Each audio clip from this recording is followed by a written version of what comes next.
In the barren highlands of central Anatolia, far from the centers of empire and glory, archaeologists uncovered something in 2008 that would shake the very foundations of human history. Not bones, not gold, not weapons, but a mass grave, lined with the skeletons of an entire society, laid carefully, side by side, as if placed there willingly. There were no signs of war, no trauma, no conquest, no evidence of plague. Only thousands of perfectly preserved bodies, young and old, male and female, all buried at once. What they found nearby was even more disturbing. A walled city, hidden beneath layers of earth, fortified not to keep enemies out, but to keep its own people in.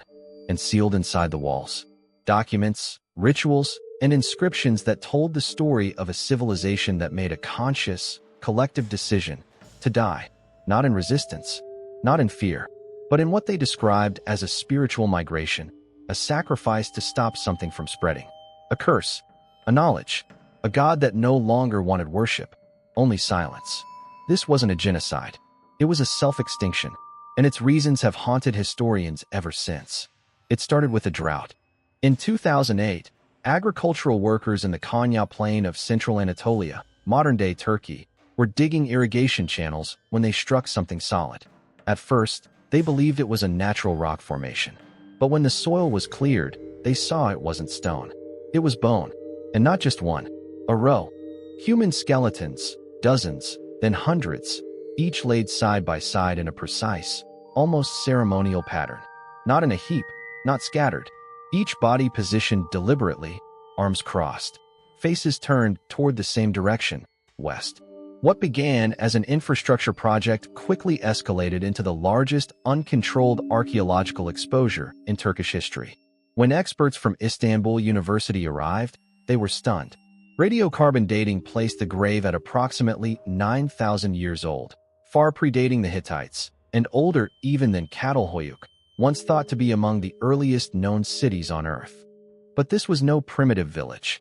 Beneath layers of clay and time, they uncovered walls, massive, orderly, and curved in strange geometries. Walls that once surrounded what must have been a large urban center. Entire neighborhoods had been buried under earth with incredible care. Homes were stacked, domed, and shockingly advanced in layout. No signs of war, no mass burning, no cultural vandalism. Everything was preserved, intact, but everyone was dead. The deeper they dug, the more questions emerged. Where were the weapons? Where were the signs of conflict, disease, or siege? There were none. The bodies weren't dumped or dragged. They had been placed, with precision, like a ritual, a choice, an organized death. By the third week of excavation, researchers had uncovered over 4,000 bodies. Still no trauma. Still no explanation. Then they found the sealed chamber. Near the edge of the city's western wall, beneath what was once a ceremonial plaza, lay a buried antechamber, sealed with slabs of volcanic rock. Inside, skeletons arranged in a circle, 28 bodies, all adults, all facing inward, sitting cross-legged, a basin of obsidian in the center. The chamber radiated an unnatural cold, and on the walls, scratched into the limestone, were lines of symbols. Not Hittite, not Sumerian, not even proto-writing, an unrecognizable language. Circular, repeating, fluid yet harsh, almost fractal in structure. Linguists would later claim that the glyphs resembled sigils more than a script, like something meant to be read with the body, not the mind. More unnerving still was a symbol that kept recurring. A spiral, wrapped in chains, and at its center, a single black dot. It appeared everywhere. On walls, on pottery, on pendants found around the necks of skeletons. It was their iconography, their identity, their warning. Despite the cold, no bodies in the chamber showed signs of preservation rituals. No embalming, no sarcophagi, just stillness, as if death hadn't visited them. It had rested there. Dr. Ayla Demir, the excavation's lead, made a chilling observation. In all 4,000 bodies found, there were no infants. Not a single child under the age of 5. Had they been removed, hidden, or sacrificed? That theory didn't last long, because on the far eastern edge of the site, a second mass grave was uncovered, this one filled exclusively with children. Over 300 tiny skeletons, curled together, wrapped in dyed linen and placed beneath a layer of ash, all facing away from the city, as if protected or exiled. Whatever happened in this city, it wasn't war. It wasn't plague. It wasn't conquest. It was willful, a civilization that turned inward and collapsed by choice. And the deeper the team dug, the more it seemed like they hadn't simply buried their dead. They were trying to bury a truth, a contagion that couldn't be allowed to spread. And it all started with what they found carved into the city's outer wall, a face with no eyes, and below it, one phrase: "To remember is to return." The outer wall was unlike anything they'd ever seen. Constructed from basalt and red limestone, it stood nearly 20 feet high, preserved beneath layers of compacted silt and time. But its purpose wasn't defensive, it was devotional. And it was watching. Across its entire length, over 300 meters, were carved faces. Thousands of them. Eyes wide, mouths closed. Some human, some not. The deeper they scanned, the more grotesque the visages became. Elongated skulls, slit pupils, mouths stitched shut by stone.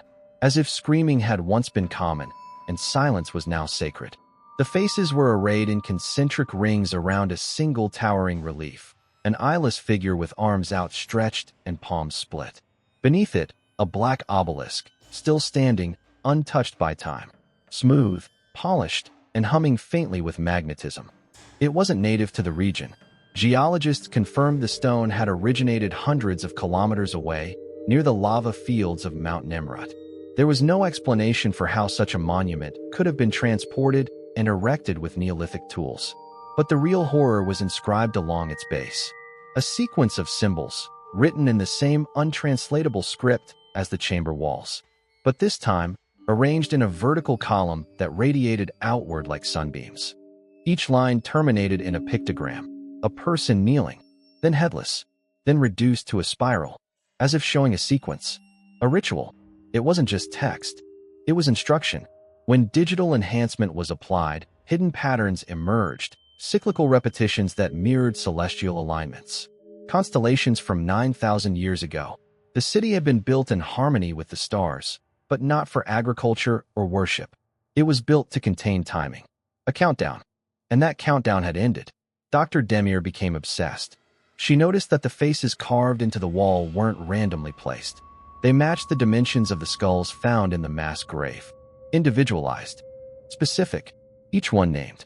It wasn't decoration. It was documentation. The wall was a census of those who chose to die. One morning, a volunteer researcher fled the site in a panic. When found 2 days later wandering near Lake Tuz, she was barefoot, dehydrated, and muttering fragments in a language no one understood. Her final recorded words before slipping into a coma. "We gave up the self to save the world, but it remembers us." She died a week later. Blood tests showed no known toxins, no disease, just neurological collapse. Her brain activity reduced to near zero, as if something had turned her off. The team grew divided. Some believed they were unearthing a culture on the brink of mass psychosis. Others thought it was the site of a religious suicide cult, an early case of societal self-erasure to escape conquest or assimilation. But that didn't explain the map. Found etched beneath the obelisk's foundation, hidden in a subterranean vault accessed by collapsing a chamber wall, it was no ordinary topographic drawing. It was circular, concentric paths spiraling inward toward a blackened center, interwoven with the same spiral motif repeated in the children's burial shrouds. Only this time, there were annotations. In blood-red ochre, still vibrant after millennia. The outermost path was marked with a single word, one that researchers struggled to interpret across all known ancient languages. Eventually, they found a Sumerian root that came close. Boundary, and at the very center, a glyph with no known equivalent. It defied linguistic pattern. It was not a letter, or a word, or even a name. It was a concept. But every time researchers viewed the image, they described feeling dizzy. Some reported auditory distortions. One assistant began bleeding from her nose. 2 others suffered seizures. And all of them, without exception, described the same phrase echoing in their heads afterward. The eye beneath thought is open. The team sealed the vault again. But something had shifted. Electrical equipment malfunctioned. Radios emitted high-frequency shrieks. Several team members began reporting identical dreams. being buried alive, willingly, as a great voice whispered numbers into the dirt. Not a countdown. A recitation. Names. Names not yet dead. Dr. Demir, now skeletal and sleepless, began wearing gloves at all times. She claimed the stone had marked her, that when she touched the obelisk, she saw herself from above, from a great height, from the point of view of something eyeless. The excavation was halted, but it was too late, because the deeper they had dug, the more they realized the city's builders weren't preparing for a threat from the outside. They were caging a predator they had already invited in, and the wall of eyes was not meant to keep enemies out. It was a warning. They wanted to be watched. They wanted to be remembered, so they couldn't come back. The final chamber was only discovered because a local laborer tripped on what he thought was a stone, only for it to emit a hollow, bone-dry clang. Beneath that stone was a shaft, not a well, not a tomb, a descending spiral staircase hewn directly into the limestone, wrapped in thick layers of soot and something far older, calcified resin. The scent was overwhelming. Not decay, not mold, something synthetic, almost chemical, a preservative of some kind.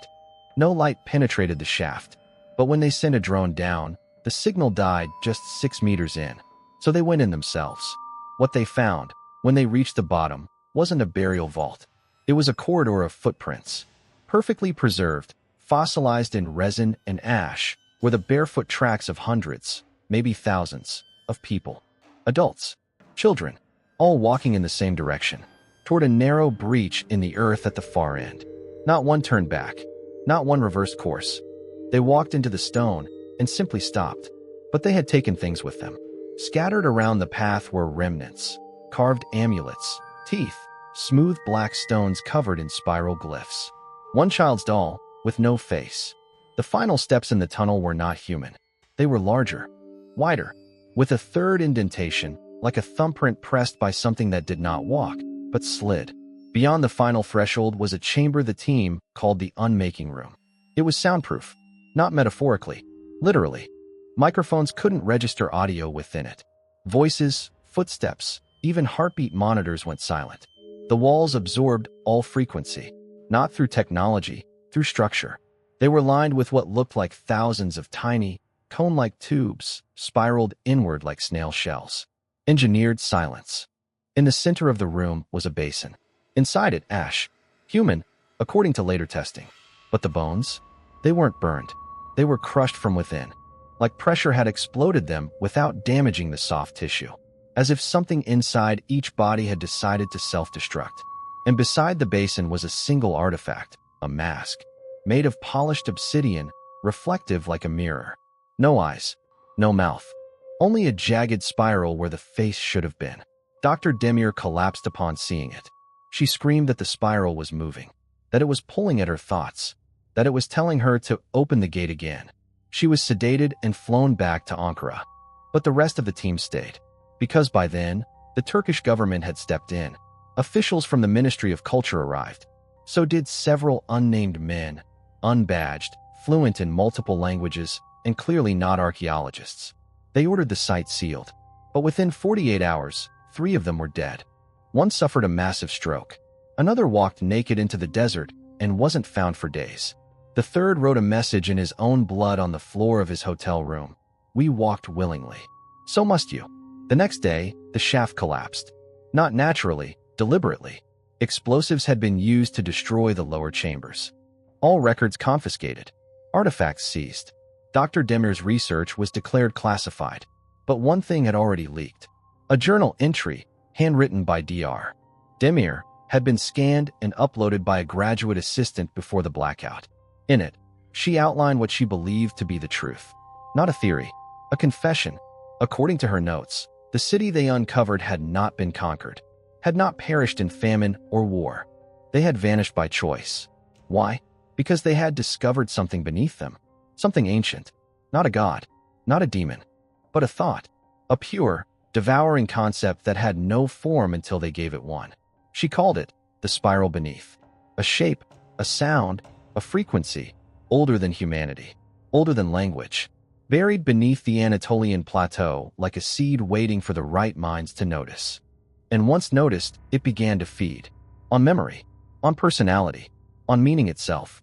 They tried to trap it, tried to contain the concept by building over it walls, monuments, symbols, a prison made of thought. But even that was not enough. So they made the ultimate choice. They walked into it, one by one, family by family. Entire generations descended into the chamber, surrendered their names, their faces, their voices, so that the spiral could be full. In doing so, they hoped it would go dormant, that the world would forget. But we remembered. We unearthed it, and we gave it a new face. A digital one. Because shortly after the assistant uploaded the journal page, users on fringe forums began reporting something strange. Images of the spiral, when viewed too long, caused auditory hallucinations. Whispers, static, blackouts. Some users went missing. Others posted erratic, nonsensical messages in dead languages. One phrase recurred across multiple accounts. "You are the door now. Let us back in." The dig site is gone. The government denies it ever existed. But the coordinates remain. And deep beneath the desert floor, something that was once buried is now listening again. Because names, once spoken, echo. And we've spoken too many. When the assistant vanished, most assumed he had fled. After all, the consequences of leaking classified archaeological documents, especially ones tied to a covert government operation, could be dire. But his family told a different story. According to his mother, he had become strange in the weeks before his disappearance. He stopped sleeping. He painted spirals on every mirror in their home. He stopped answering to his name. And one night, he emptied his bank account, left his laptop open on a looped video of the excavation site, and walked out the door barefoot. They never found him. But his final journal post, buried deep on an encrypted academic server, remains. It doesn't speak in words. It speaks in forgetting. The more I understand, the less of me remains. And he wasn't alone. The spiral, it seemed, had metastasized. Across digital spaces, fragmented hallucinations took root. Reddit threads popped up describing silent noise, visual distortions, and inexplicable feelings of being watched after viewing photos from the dig site. Not just paranoia, emotional dislocation. Some users claimed they could no longer recall their childhoods. Some forgot the names of their children. Others began dreaming of places that didn't, and couldn't, exist. One user, known only by the handle Orphic Signal, uploaded a grainy audio file. 37 seconds of low, pulsing static. Within 12 hours, their account was banned. The file had vanished, but not before others downloaded it. What did it contain? Those who listened described it differently. Some heard insects crawling behind the walls. Others heard whispers reciting their own passwords. One linguist claimed it mimicked Proto-Sumerian syllables. A British symbologist said the waveform bore a mathematical resemblance to the golden ratio, spiraled. A neuroscientist from Prague compared the audio spectrogram to a scan of the human hippocampus. She posted a single line before deleting her profile. It's not a sound. It's a weaponized memory parasite. Some began referring to it as the spiral plague. Not a disease of the body, a disease of identity. Because what had been buried beneath the desert wasn't just a tomb. It was a mnemonic sinkhole, a void engineered to consume context, memory, and ego, the very architecture of thought. The spiral doesn't kill you. It hollows you, piece by piece. It erases everything you know, everything you are, until only the seed remains. And from that seed, it grows, which is exactly what had happened before. Thousands of years ago, an entire civilization willingly fed themselves to it, to silence it, to bury it, not for punishment, but containment. A sacrificial firewall built from souls and memory. But we cracked it open, and the cracks have spread. Consider this. Every major file related to the dig is gone. Academic records, metadata, photos, wiped. But not by hackers. By consent. Professors claim never to have heard of Dr. Demir. The university she worked for lists no excavation permit. Even satellite images of the site have been digitally altered, confirmed by archival researchers who compared old versions from 2007. Reality itself, our consensus understanding of it, is being rewritten. And the spiral is editing. But not everything was lost. One artifact slipped through. A photo, low resolution, black and white, but real, leaked by a Turkish logistics officer before the site was destroyed. It shows a stone relief carved into the wall of the final chamber. It depicts a spiral descending into a pit, surrounded by human figures with no faces.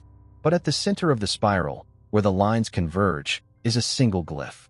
Translated by Dr. Demir's team before her disappearance, it read, "To know is to remember. To remember is to become. To become is to vanish." It wasn't a warning. It was a process. Knowledge as infection. Memory as gateway. Selfhood as fuel. Which means, and here is where this turns from mystery into horror, the spiral doesn't need a place anymore. It needs people. With a new architecture. Every view, every retelling, every shared theory, every video, every comment, every click, it spreads. Because the spiral is an idea, not a thing. A parasite you invite in by understanding. And here's the worst part. Dr. Demir's last known words, captured in a corrupted audio file, translated from Turkish just before the data was lost. It told me something beautiful. That we are not the first world. That others came before us. And they all remembered that the spiral is not death. It is what comes after. The spiral doesn't consume. It recycles. That's why it must be forgotten. Why the ancients walked into the pit. Not to die, but to become something unwritten. Because once a world remembers the spiral, it's already gone. In 2018, a retired geospatial analyst named Jonah Trevitt was cross-referencing outdated Soviet satellite maps when he discovered something impossible. A perfectly symmetrical depression in the middle of the Syrian desert, over 100 kilometers wide, marked on Cold War maps from 1972, then erased from every chart after 1974. It wasn't listed as a military base, test zone, or restricted airspace. It was simply gone. The records didn't just omit it. They corrected it, as if it had never existed. Trevitt, obsessed, fed the coordinates into thermal mapping software using old infrared scans. What he found nearly broke him. Buried under layers of sand was a circular city. 7 concentric walls. No gates. No streets. No known architectural style. It didn't match any known civilization. Not Assyrian, not Hittite, not Sumerian. But there it was, evidence of advanced urban design, precisely engineered, aligned with celestial constellations that no longer exist due to axial precession. The city had been designed around a sky 10,000 years old. This was older than Göbekli Tepe, older than Sumer, older, perhaps, than memory itself. Trevitt dubbed it the vanished wheel. But within 3 days of uploading his findings to a closed network of cartographers and fringe archaeologists, his home was raided. The files were deleted. And Trevitt, already unstable, posted a final video to a conspiracy forum before disappearing for good. In it, he whispered one sentence over and over. It was never a city. It was a machine. And he wasn't wrong. Other examples began emerging. In Kazakhstan, oil workers uncovered a spiraled basin beneath the Caspian Shelf, its layers laced with carvings of faceless humanoids wrapped in coils. The site was bulldozed by a private security contractor before documentation could occur. In Peru, high-altitude radar scans revealed a vast subterranean lattice, aligned to no topographical logic, deep beneath the Andes. It resembled the branching of neural networks, or worse, the architecture of thought. In Morocco, a child went missing in a cave system after reportedly sketching a spiral made of names. Days later, her body was found, arranged in a circle of bones, but not her own. What tied these all together? Each structure, each forgotten anomaly, each buried civilization shared the same spiral ratios, the same orientation toward the long-extinct star system Eltanin, and the same neuropsychological effects when studied. Time dilation, dream contamination, loss of autobiographical memory. All of it pointed to one truth. These were not ruins. They were prisons. Not for people, but for ideas. Ideas that could not be killed, only contained, sealed behind geometry and myth. Forgotten by design. The ancients didn't just lose to the spiral. They sacrificed themselves to bind it. A civilization that willingly erased itself. Not through fire or war, but through selective amnesia. Because they learned the cost of knowledge. And we're learning it again. There's a reason this pattern keeps repeating across time and continent. It's not a coincidence. It's a cycle. The spiral emerges when a civilization crosses a cognitive threshold, when understanding outpaces control. The moment we begin to map the cosmos, record time, master language, archive memory, the spiral reawakens. Because it's not a relic. It's a function, a pressure valve for consciousness, a built-in reset mechanism, a final failsafe hidden in the roots of awareness itself. And maybe, just maybe, that's what happened to the civilization in the Syrian desert. They saw what was coming. They saw the spiral waking. And instead of fighting it, they offered themselves as a tomb, a bulwark of silence. But we weren't meant to remember. We weren't meant to see the spiral glyphs, to walk the circular corridors, to say the names out loud. Yet we did. And the cities that never were, they're not gone. They're just waiting, sleeping beneath our feet. And something is beginning to stir. They say memory is a gift. But in the story of the spiral, memory is the disease. A pathogen passed through symbols, through architecture, through thought. And in 2021, that disease may have resurfaced. A dig team from the University of Bologna, working along the Karakum Desert in Turkmenistan, was conducting a ground-penetrating radar survey when the machines began to fail. Not abruptly, but subtly. Glitches, timestamps out of sync, GPS distortions within a 10-meter radius. Then came the dreams.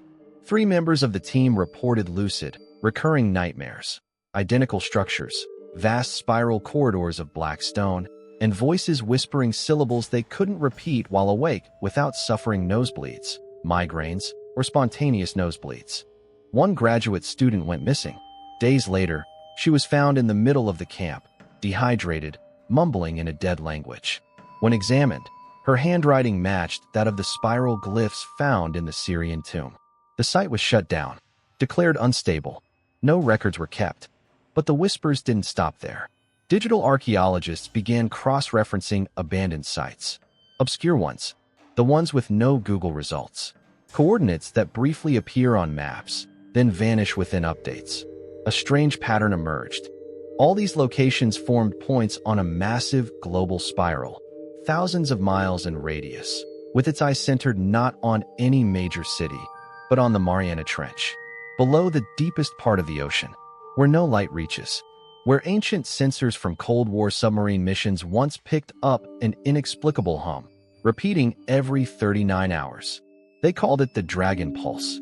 The name was dropped from public record after 1983, but data leaks from naval archives confirmed it's still being tracked. And it's growing stronger. A vibration, a call, a reawakening? The theory that emerged, dismissed as fringe madness, is this: the spiral isn't man-made. It's older. Not an entity, not a god, but an intelligence. One that communicates through repetition, through mimicry, through architecture, through mental structure. An intelligence that infects cultures, teaches them things before they're ready, waits for them to pass a threshold, then collapses them, not maliciously, mechanically, like pruning. And we may have passed that threshold again. The internet, with its endless spirals of feedback and echo, social algorithms, neural nets, recursive patterns and language models, thought loops that learn to feed on themselves. We've built a mirror of the spiral. And maybe that's why these tombs are waking. Because we've remembered too much. We've begun to decode what others chose to bury. And like the lost civilization in the Syrian desert, we face a choice: forget or follow them. To silence, to self-erasure, to vanish before the spiral consumes everything we are. Because this isn't just history. It's prophecy, one we were never meant to finish reading. But now, it's already begun. What makes a civilization willingly die? Was it fear or clarity? The spiral people, whatever name they once held, didn't vanish out of weakness. They didn't fall to war, plague, or starvation. They looked into something so profound, so horrifying, that they chose annihilation over transmission, silence over legacy, death over survival. And in doing so, they became louder than any surviving empire. Because what echoes isn't just their ruin. It's their decision. It forces us to confront something primal, that there may be knowledge too dangerous to carry. That understanding itself can be a curse. That sometimes the most merciful act is to forget. But forgetting doesn't come easy. Not in our age, where information is infinite, archived, and resurfaced by the second. Where spirals no longer sit in tombs, but in servers, in code, in our minds. So the question is no longer, what did they bury? It's, what have we already unearthed? And what will it cost us? If this story haunted you, disturbed you, or made you question what history truly hides, subscribe. Leave a comment below, or explore another tale of shocking history now. But beware, some stories aren't meant to be remembered. Some spirals should never be followed.